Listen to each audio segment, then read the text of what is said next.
क्या आप सच सुनने के लिए तैयार हैं? तो CUET को क्लियर करने की कोई भी परफेक्ट स्ट्रेटजी नहीं है। हर जगह आपको देखने को मिलता है 20 day strategy, 30 day crash plan, toppers time table, but reality क्या है? हेलो एवरीवन, मैं हूं CA Riya Agarwal, your educator of accounts. और रियलिटी ये है कि स्ट्रेटजी से ज़्यादा मैटर करता है आपका एग्जीक्यूशन। अगर आप 10 स्ट्रेटजीज वीडियो देख लो और स्ट्रेटजीज वीडियो देखने के बाद भी अगर आप 2 घंटे भी पढ़ाई नहीं कर पाते तो इसका कोई भी फायदा नहीं है।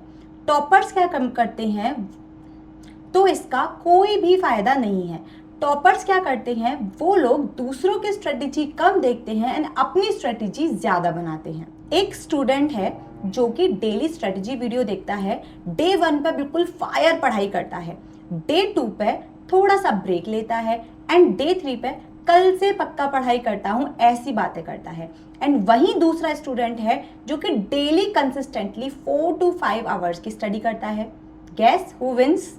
Yes, student number 2। तो CUET को क्लियर करने के लिए 3 चीजें हैं जिन पे आपको ज्यादा फोकस करना है। कंसिस्टेंसी ज्यादा होनी चाहिए स्ट्रेटेजी से। Next point is previous year questions ही हैं योर गोल्ड माइंस, यानी कि जितने ज्यादा प्रीवियस ईयर क्वेश्चंस आप लोग सॉल्व करोगे उतना ही ज्यादा आपको बेनिफिट मिलने वाला है, क्योंकि क्वेश्चंस MCQ हैं, रिपीटेड होते हैं, यानी कि प्रीवियस ईयर में जो क्वेश्चंस पूछे गए हैं वही क्वेश्चंस दोबारा से पूछने की संभावना है। साथ में ही आप जितने ज्यादा मॉक टेस्ट पेपर देते हो आपको टाइम प्रेशर को हैंडल करना आता है, साथ में रियल लाइफ सिचुएशन के साथ आप कैसे डील करोगे वो सारी ही चीजें आपको पता चलती हैं जितनी ज्यादा आप मॉक टेस्ट पेपर लगाते हो। तो काफी बच्चों का ये क्वेश्चन होता है कि मैम हमें इजी मॉक टेस्ट ज्यादा सॉल्व करनी चाहिए या हमें डिफिकल्ट मॉक टेस्ट ज्यादा सॉल्व करनी चाहिए। तो देखिए, अगर आप एक लिमिट से ज्यादा इजी मॉक टेस्ट सॉल्व करते हो तो आप ओवर कॉन्फिडेंट हो जाओगे कि हाँ हमें तो सभी कुछ ही चीजें आती हैं, सारा ही कुछ हमें आता है, तो हम वीक एरियाज पे फोकस थोड़ा कम करेंगे। बट हमें ऐसा नहीं करना, वीक एरियाज पे पूरा फोकस करना है। तो क्या मैम आप ऐसा कहना चाह रहे हो कि इसका मतलब हमें difficult mock test paper solve करने हैं? बिल्कुल भी नहीं। आपको ना तो easy mock test paper solve करने हैं ना ही difficult mock test paper solve करने हैं। आपको NTA की गाइडलाइंस पे जो भी मॉक टेस्ट पेपर प्रिपेयर्ड हैं वही मॉक टेस्ट पेपर सॉल्व करनी है, या फिर आप previous year papers, past year paper solve करोगे। क्या आपको ये बातें समझ में आ रही हैं? तो चलिए अब चलते हैं नेक्स्ट बात के ऊपर।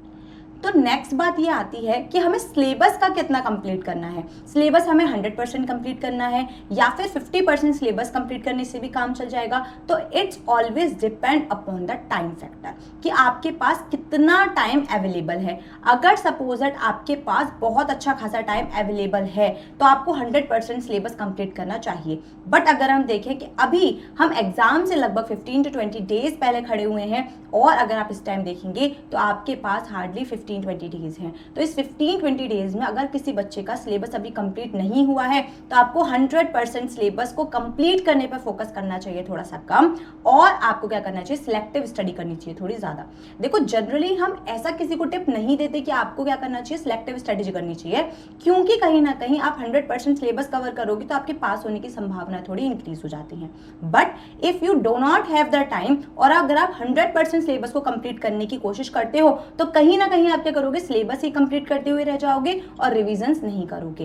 तो मेन टारगेट हमारा क्या है, आप जितना भी सिलेबस कंप्लीट करते हो you have to revise each and every concept at least 2 to 3 times. आ रही है क्या बात समझ में? रिवीजन करना है, सिलेबस कंप्लीट करना है, साथ में मॉक टेस्ट पेपर सॉल्व करने हैं, साथ में previous year question paper solve करने हैं। देखिए, strategy is a one time game. एक बार आपने स्ट्रेटेजी देख ली, आपको मोटा मोटा अंदाजा लग गया कि आपको अपनी प्रिपरेशन को किस डायरेक्शन में मोड़ना है। एक बार स्ट्रेटेजी देखने के बाद आपको डेली डेली केवल स्ट्रेटेजी नहीं देखते रहना कि 20 days strategy, 19 days strategy, 18 days strategy. क्या आप अपनी स्ट्रेटेजी को डेली डेली चेंज करोगे? क्या आप अपनी स्ट्रेटजी को अगर डेली चेंज करोगे तो इसका इंपैक्ट डायरेक्टली किस पे पड़ेगा, आपकी प्लानिंग पे पड़ेगा।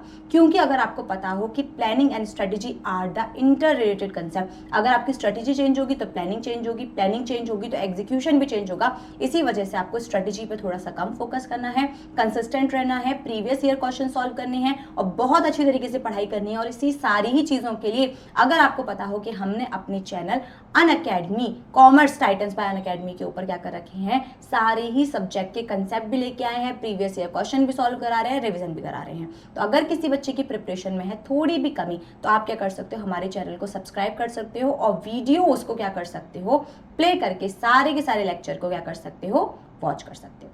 तब तक के लिए thank you very much, bye bye, all the best.